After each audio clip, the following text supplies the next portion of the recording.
Görmüyorum ben. Görmüyorum. Görmüyorum. Şurada oturan zavallı Oya aslında bir melek kadar temizdir. Bana o alçaklığı nasıl yapabildiğini söyleyeceksin, yoksa öldürürüm! Yetişin, kurtarın beni! Bu hikaye aldığı ödülü bir şişe şarap için rehin bırakan, Davudi sesiyle kulaklara, müthiş oyunculuğuyla hafızalara kazınan bir aktörün, Yıldırım Önal'ın hüzün dolu hayat hikayesi.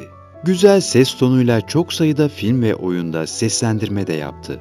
Yıllar acıyla da dolu olsa gene çabucak akıp gidiyordu. Rol aldığı filmlerde genellikle yaşlı ve güçsüz koca, evlatlarıyla problemler yaşayan baba karakterlerini canlandırdı. Filmlerinde hep hüzün ve hayatın soğuk yüzüyle çıkar karşımıza Yıldırım Önal. 4 kez akıl hastanesinde tedavi gören, 8 kez alkol komasına girip 9. alkol komasından kurtulamayan bir adamın hayat hikayesi bu. Merhaba Sayın Bey. Merhaba üstadım. Arzunuz satmak mı istiyorsun Kemal Bey? Yo hayır, rehin bırakmak istiyorum. 100 liraya ihtiyacım var da 10 güne kadar verir. Yıldırım Önal sağlığında da ölümünden sonra da değeri bilinmemiş sanatçılarımızdandı.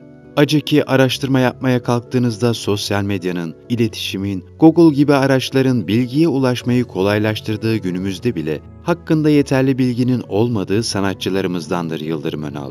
Çok sayıda böyle isim var ne yazık ki. Yaşam öyküsüyle, yaptığı işlerle ilgili bilgiye ulaşamadığımız. Yarın öbür gün bu günahı işlemekte devam edersen kötülük bütün benliğini kaplayacak. Şeytandan daha şeytan olacaksın. Yıldırım Önal 11 Ekim 1931 tarihinde İzmir'de doğdu. 1953 yılında Ankara Konservatuarı Tiyatro bölümünden mezun oldu. Mezun olduktan sonra Ankara Devlet Tiyatrosu'nda çalışmaya başladı. Sahne hayatında Reşat Nuri Gültekin'in yazdığı Tanrı Dağı Ziyafeti, Schiller'in Maria Stuart'ı, Turgut Özakman'dan Güneşte 10 Kişi, Shakespeare'den 12. Gece gibi oyunlarda karakterler canlandırdı. Kuşkusuz en büyük ilgiyi 1960 senesinde Tennessee Williams'ın Arzu Tramvayı'ndaki canlandırdığı karakterle büyük övgü topladı. Önal 1965 yılında tiyatrodan koptu ve sinema dünyasına adım attı.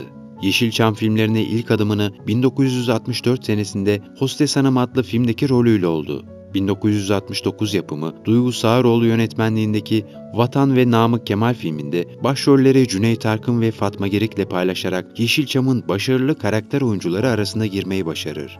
Ebedi olan sadece vatandır. Vatanseverleri mahkum etmekle hiçbir şey kazanamazlar. 1971 yılındaysa Yılmaz Güney'in unutulmaz filmi Baba'da görürüz onu. Bu filmde Yılmaz Güney ve Yıldırım Önal'a Aytaç Arman, Müşerref Tercan ve Kuzey Vargın eşlik ediyor. Aynı zamanda bu film yıllar sonra İbrahim Tatlıses tarafından tekrar çekilmiştir. Film fakir bir aile babasını konu alıyor. Almanya'ya işçi olarak gidişinin sudan bahanelerle önlenmesi üzerine bir cinayeti para karşılığı üstlenir ve hapiste geçirdiği onca yıldan sonra serbest kalarak oğlunu mafyaya karışmış, kızını ise kötü yollara saplanmış halde bulur. Tüm bunlar sonucunda hapse düşmesine sebep olan, karısına tecavüz eden, oğlunu mafyaya sokan adamdan intikam alma hırsıyla dolar. Fakirliği temel konu olarak ele alan ve duygusal bir tarza sahip bir filmdir. Orayı bulmadan, onunla hesaplaşmadan kimsenin yüzüne bakamam. Yanlış edersin. Bırak biz hallederiz her şeyi. Kendi işimi kendim görmeliyim. 1972 yılında Dinmeyen Sızı adlı filmin eserini yazdı. Kendisi de bu filmde oynadı. Öylesine başarılıydı ki bu rolle 1973 yılında 10. Antalya Altın Portakal Film Festivali'nde en iyi yardımcı erkek oyuncu ödülünü kazandı. Aptal kafam. Bense bu işi bir şeref, haysiyet meselesi yapmıştım o zaman. 1966'da Ertuğrul Anadolu'la birlikte Tiyatrom Topluluğu adlı bir tiyatro grubu kurdu. Tahta Çanaklar temsiliyle Türkiye turu yaptı. 1984 yılında TRT1'de yayınlanan Fotoğraftakiler adlı dizide Hakan Balamir ve Tugay Toksöz'le birlikte oynadı. Önal kendisine çok sinirlendiği bir anda içki şişesini kırdı. Kırık camlar gözüne battı ve tek gözü kör oldu. Bir röportajında "Ben gazetecilere küskünüm arkadaş. Çöp bidonuna düştüğüm gün hemen ayaklarımın resmini çekip sarhoş diye yazdılar. Gözümün birini kaybettim, Moşe dayan diye alay ettiler. Tımarhaneye tedavi için yattım. bu defa da deli dediler. Hiçbiri benden bir aktör, bir Yıldırım Önal olarak söz etmedi. Mustafa da bizim oğlumuz sayılır. Düşünelim.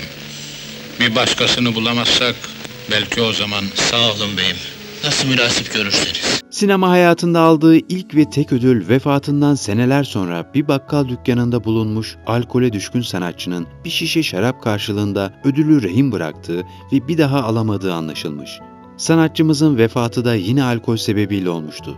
Vefatından sonra rehincinin evladı ödülü Antalya Kültür Sanat Vakfı'na teslim etti. Ödül 1999 senesinden beri her yıl başka bir sanatçıya emanet ediliyor. Yılmaz Güney'in Baba filminde Babacan ama oğlunu çok sevdiği için, her istediğini yaptığı için kötü bir şekilde yetiştirmiş patron rolüyle hatırladığımız usta karakter oyuncularından Önal, ayrıca bir filmindeki "Karım Stella da beni terk etti" repliğiyle de ünlüdür. Yıldırım Önal'ın Türk sinema ve tiyatro sahnesinde çok özel bir yeri vardı. Davudi sesi ve etkileyici konuşmasıyla izleyenleri etkileyen Önal, yaşamı süresince sanata büyük katkılarda bulundu. Maalesef alkol bağımlılığı nedeniyle onu en verimli çağında 51 yaşında kaybettik. Uzun yıllar Göztepe'de oturdu. Her fırsatta bu doyumsuz kente moral bulmaya geldi. Göztepe'nin yıldız futbolcusu Halil Kiraz'ın babası Kazım Kiraz'ın kasap dükkanının arkasına çilingir sofrası kurdurur, dostlarıyla sohbet ederdi.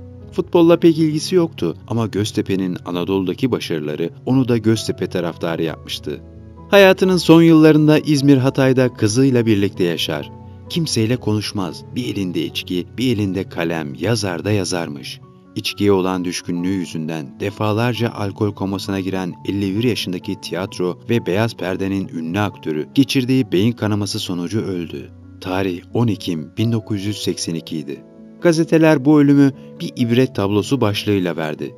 Bir diğer başlıkta öldüğünde yalnızdı, en kötüsü de ayıktı şeklinde. Yıldırım Önal'ın sağlığında böyle alkolik, sarhoş, deli gibi haberler yapanlar, gözünü kaybettiğinde Moşe dayan diye alay edenler, haberine bir ibret tablosu diye başlık atanlar ölüm haberini de aynı acımasızlıkla verirler. Maddi sıkıntılar yaşayan sanatçımızın sürekli insanlardan yakındığını ve bunalıp bu yüzden alkol aldığı söylenir. Ne yazıktır ki sanat hayatı boyunca yaklaşık 60 filmde rol alan sanatçımız sadece 1972 yılında rol aldığı Dinmeyen Sızı filmindeki karakteriyle ödül almıştır. Tecrübeli ve başarılı oyuncumuzu saygı ve rahmetle anarak videomuzun sonuna geliyoruz.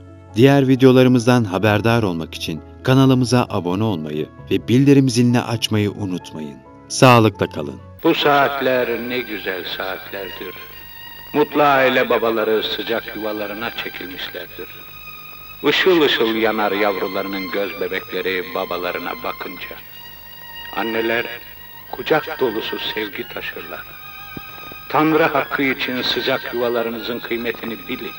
Karanlık bulutları kovun evinizin üstünden. Bir damla mutluluğun 1000 damlaymış gibi kıymetini bilin.